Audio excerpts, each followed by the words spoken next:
Vande Mataram. Justice Revati Mohite देरे और justice Prithviraj Chauhan साहब, आपका बहुत बहुत धन्यवाद। ये बदलापुर केस में जो सुओ मोटो कॉग्निजेंस लिया है, सबसे पहले जिन लोगों को नहीं पता है, सुओ मोटो समझ लो। Suo motu is a Latin legal term which means on its own motion.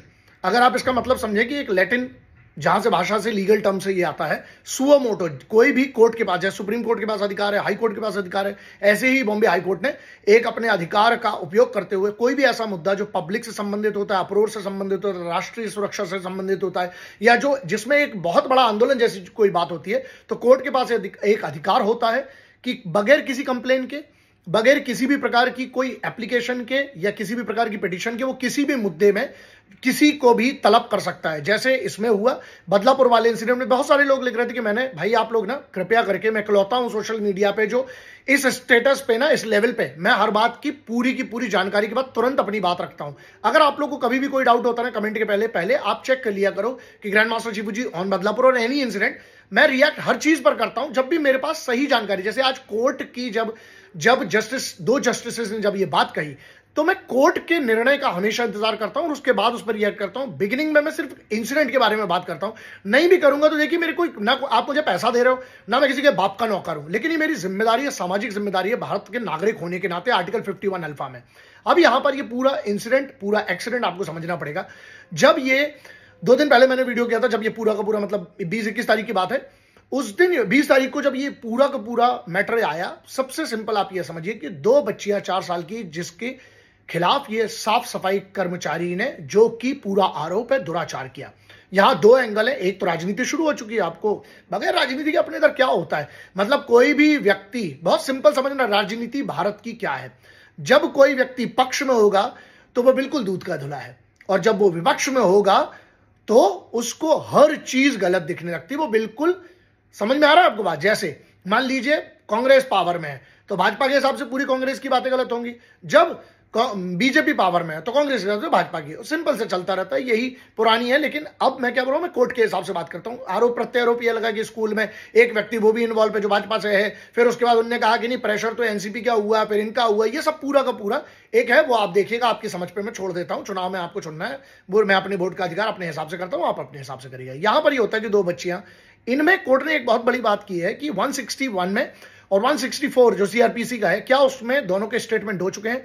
Police ने राज्य सरकार को फटकार लगा। यहां पर पुलिस ने जो है क्या कार्रवाई की है सरकार को, मतलब क्योंकि कोर्ट सीधे किससे बात करता है, कोर्ट पुलिस किसको रिप्रेजेंट करती है, गवर्नमेंट को। कोई भी, चाहे राज्य की होगी चाहे केंद्र की होगी, और सरकार के पास सुओ मोटो में एक पावर है, वो केंद्र सरकार को सो कॉज नोटिस दे सकती है, राज्य सरकार को सो कॉज नोटिस दे सकती है। तो उसने वही किया।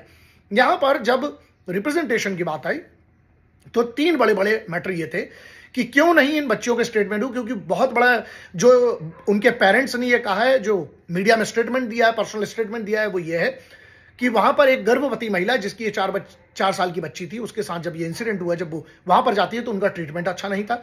वहां पर कोई महिला पुलिस अधिकारी नहीं थी जिन्होंने उनका वहां पर इस बात का स्टेटमेंट लिया हो, तो वो डिले हुआ था, तो वो एक आरोप था। तो ये ऐसे ही नहीं लोग वहां पर आ गए, ऐसे ही नहीं। कोर्ट ने एक बात और कही है, कोर्ट ने, जस्टिस ने, कि क्या हर बार आंदोलन ही करना पड़ेगा अपने न्याय के लिए? क्या कोई भी पुलिस ने जो ये डिले हुआ है, इसका जिम्मेदार कौन है? और मैं फिर से ये डिमांड करता हूं, चाहे वो भारत में, चाहे बंगाल की बात करें, चाहे हम जयपुर की बात करें, चाहे उदयपुर की बात करें, हम चाहे हम कल उसके हिसाब से मध्य प्रदेश की हम बात करें, उत्तर प्रदेश की बात करें, छत्तीसगढ़ की बात करें, हरियाणा की बात करें, जहां जहां इस प्रकार के कोई भी केस हुए हैं, उत्तराखंड में जैसे हुआ था, कहीं पर भी जो ये केस हुए थे, सीधी सी बात ये, सस्पेंड करने से क्या होगा? जैसे कलकत्ता में आज उस वाले निर्णय में ये हुआ कि सिर्फ सस्पेंड कर दिया 2-4 लोग, वाइस काहे को टर्मिनेट कीजिए। 120A क्लियर कट कहता है, जो आईपीसी में भी सेम था और जो भारत न्याय संहिता में बीएनएस में भी, अभी बीएनएस में भी क्लियर सेम है। 120A 120B क्लियर है। क्रिमिनल कॉन्स्पिरेसी का इन पर क्यों नहीं केस लगाते हैं सीधे? क्या ये कॉन्स्पिरेसी नहीं है ये पूरी की पूरी, कि उस मामले को दबाया जाए? तो इस पर भी मुझे लगता है कि कोर्ट को इस पर भी ध्यान देना चाहिए। अब कोर्ट ने इसमें फटकार लगाई है, और इसके बाद जो जस्टिस ने यह कहा है कि जब हम सुरक्षा ही नहीं प्रदान कर सकते हैं 4 साल के बच्चों को उनके ही स्कूल में, तो इसका जिम्मेदार कौन है? फिर क्यों इतनी बड़ी बड़ी बातें कर रहा हूं? ये कोर्ट, क्लियर कट कोर्ट ने ये बात कही, दोनों जस्टिस देरे ने ये बात कही। अब इसके बाद ये होता है कि 164 में स्टेटमेंट क्यों नहीं है? एक बच्ची का स्टेटमेंट हुआ है, मेडिकल जो है, जब प्राइवेट हॉस्पिटल में लेके गए उन बच्चों को, तो वहां पर उन्होंने कहा कि इनके साथ असॉल्ट हुआ है, इन बच्चों के साथ ऐसा ऐसा दुराचार हुआ है। वो जो साफ सफाई कर्मचारी था, उसको एक व्यक्ति को आपने अरेस्ट कर लिया पुलिस ने, फिर उसके बाद कार्रवाई की, सीएम के ऑर्डर हुए, एसआईटी के गठन हुआ, फिर सीएम ने कहा कि ऐसी ऐसी धाराएं लगना चाहिए, वो हुआ, उप मुख्यमंत्री का स्टेटमेंट आया, इससे यह कार्रवाई हुई। लेकिन एक बड़ा मैटर क्या है इसमें, जो बिल्कुल सेम कोर्ट ने कहा है, जस्टिस ने यह कहा है कि एक बात ये बताई कि इसका अभी फिर से 1 हफ्ते का टाइम दिया है। बात यहां पर आती है कि जिम्मेदार असल में होगा कौन इसका, ये आपको भी समझना है, क्योंकि आंदोलन अगर नहीं होता, कोर्ट ये भी कह रहा है कि ऐसे बहुत सारे फिर केसेस होंगे जो रिपोर्ट भी नहीं होते, क्योंकि उन्हें हो सकता है वो आंदोलन नहीं कर पाए या इस टाइप की कोई बात नहीं कर पाए। वहां पर स्कूल की जिम्मेदारी थी, पॉक्सो एक्ट के अंतर्गत क्यों नहीं उनने रिपोर्ट किया है। स्कूल की अथॉरिटीज को मैं इसीलिए कह रहा हूं, सिर्फ सस्पेंड मत करिए, इन सबको क्रिमिनल कॉन्स्पिरेसी में लीजिए, जब तक इन सबको सजा नहीं होगी, कठिन से कठिन पनिशमेंट, लॉ तो है लेकिन पनिशमेंट जब तक इनको नहीं होगा, पूरे कोर्ट पे जब पॉक्सो का केस लगेगा तब इनको समझ में आएगा। और पुलिस के ऊपर सिर्फ जो लोग 2-4 लोग सस्पेंड हो गए, उससे ज्यादा टर्मिनेशन के अलावा जो कोर्ट का मुझे लगता है जो निर्णय लेना चाहिए, मेरे सजेशन है, सुझाव देने का मेरे पास अधिकार है, आर्टिकल 19 में है, और मैं आर्टिकल 51 अल्फा में भी, 51A में भी मुझे कॉन्स्टिट्यूशन ने राइट देता है, अपने भारत को बेहतर बनाने के लिए मैं सुझाव भी दे सकता हूं, काम भी कर सकता हूं, मैं दोनों कर रहा हूं। अब यहां पर समझना यह पड़ेगा कि जो कोर्ट ने, जो जज साहब ने कहा है, दोनों जस्टिस ने कहा है, इसको कितना सीरियस लिया जाए।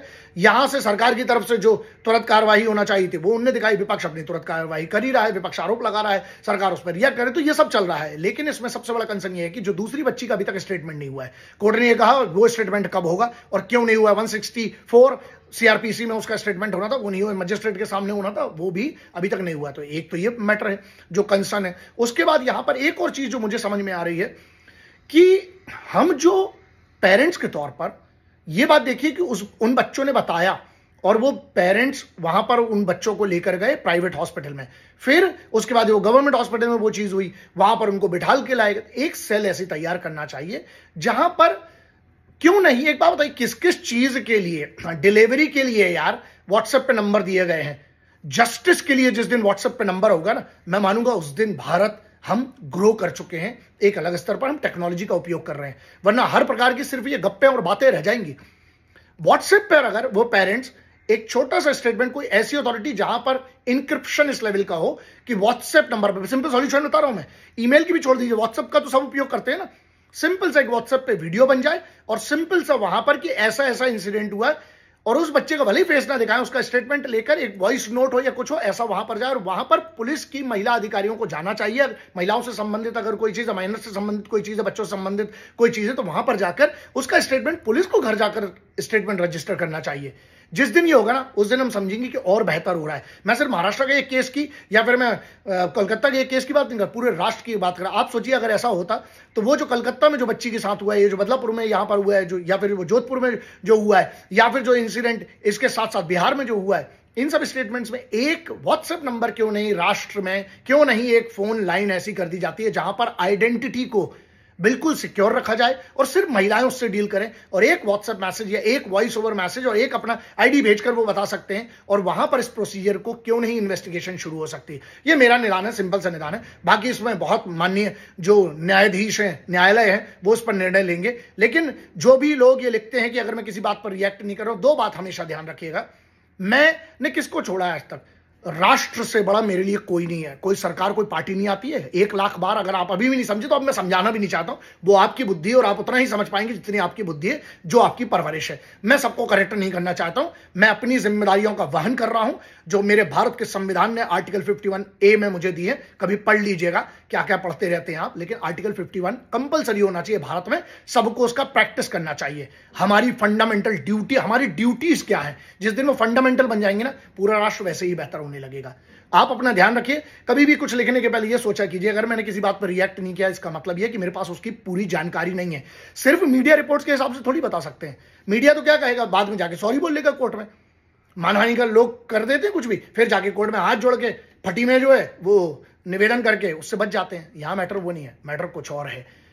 हम ये बात करते हैं जब तक पुलिस की एफआईआर की कॉपी नहीं है, या फिर संबंधित विभाग से मेरी बात नहीं हुई है, या फिर संबंधित लोगों से मेरी बात नहीं हुई, जब तक मैंने टेस्टिमोनी नहीं पढ़ी है, या जब तक कोर्ट उस पर क्या कह रहा है, वो मैटर करता है। नेताओं का क्या है, पक्ष वाला विपक्ष को कहेगा, विपक्ष वाला पक्ष को कहेगा, जिसको सरकार चुनाव के हिसाब से थोड़ा तेज हो जाता है, चुनाव मुद्दा हो जाता है तो मुद्दे तब जाते हैं, क्योंकि चुनाव के समय आपको सब दिखने लगेगा, चुनाव नहीं होंगे तो सब शांत हो जाएंगे, सब सुरक्षाएं जो है अभी जब तक चुनाव। लेकिन क्या पूरे वर्ष चलती है ये?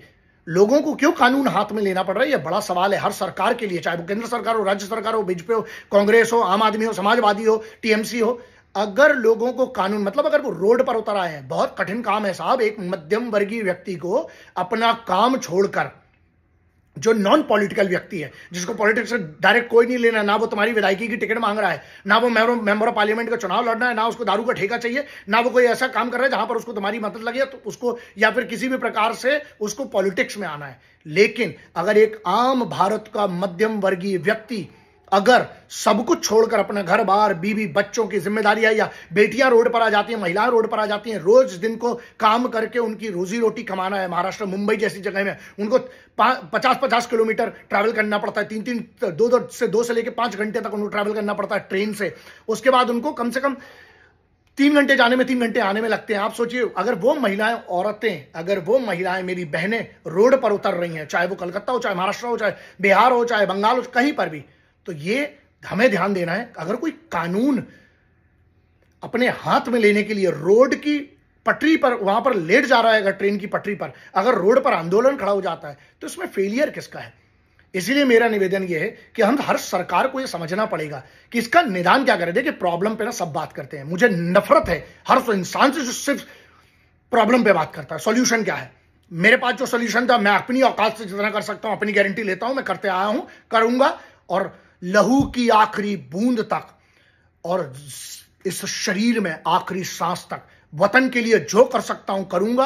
अपने देश के लिए जो, क्यों मेरे ऊपर कर्ज है, मैं कोई एहसान नहीं कर रहा हूं, ये मेरे ऊपर कर्ज है। आप अपने आप से पूछिए कि आप क्या सिर्फ मुद्दा उठाना चाहते हैं, लेकिन मुद्दे के निदान के लिए आप क्या कर रहे हैं? मैं पॉलिटिकल पार्टीज की बात कर रहा हूं, क्योंकि एक पार्टी की तरफ से हुआ तो दूसरी पार्टी उस पर इल्जाम लगाएगी, फिर जब वही पार्टी पावर में आ जाएगी तो वो इस पे इल्जाम लगाएगी, फिर जब ये पावर से चली जाएगी तो विपक्ष वाले इल्जाम लगाएंगे। समझ में नहीं आता है कि जब तुम पावर में रहते हो तो सब सही, और जब तुम पावर से बाहर विपक्ष में तो सब गलत। इस पर भी सोचना पड़ेगा, एक बाप के तौर पर, भाई के तौर पर, बेटे के तौर पर, और एक भारत के नागरिक के तौर पर आपकी क्या जिम्मेदारियां। जिस दिन हम ये समझ गए ना, उस दिन सब सही हो जाएगा। तो आम लोगों को मजबूर मत कीजिए।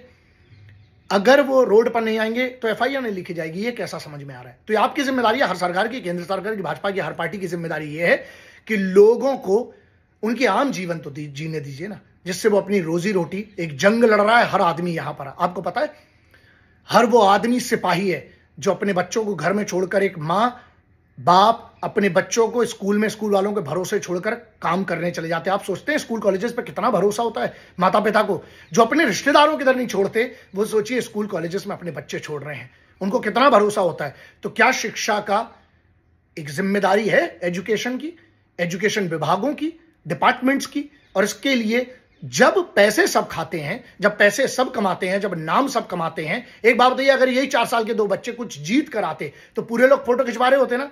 एक काम करो, अभी उसका जिसका वेरिफिकेशन नहीं करवाया तो उस लौंडे का, उसके साथ भी जरा अपनी फोटो डालो ना। नहीं, लेकिन जब कुछ गलत होता है तो सब हट जाते हैं। यही ध्यान रखने वाली बात है। जितने फोटो खिंचवाते हैं अच्छे में स्कूल के बच्चों के साथ, जब बुरा हो तो इनकी भी फोटो की होर्डिंग लगना चाहिए, तब इनको समझ में आएगा। मेरी तरफ से ये निदान है, और मैं चाहता हूं, बहुत बहुत धन्यवाद जो दोनों जस्टिस ने जो आज सुमो मोटो इसका कॉग्निजेंस लिया, उसके लिए बहुत बहुत धन्यवाद। जय हिंद, वंदे मातरम, इंकलाब जिंदाबाद, भारत माता की जय।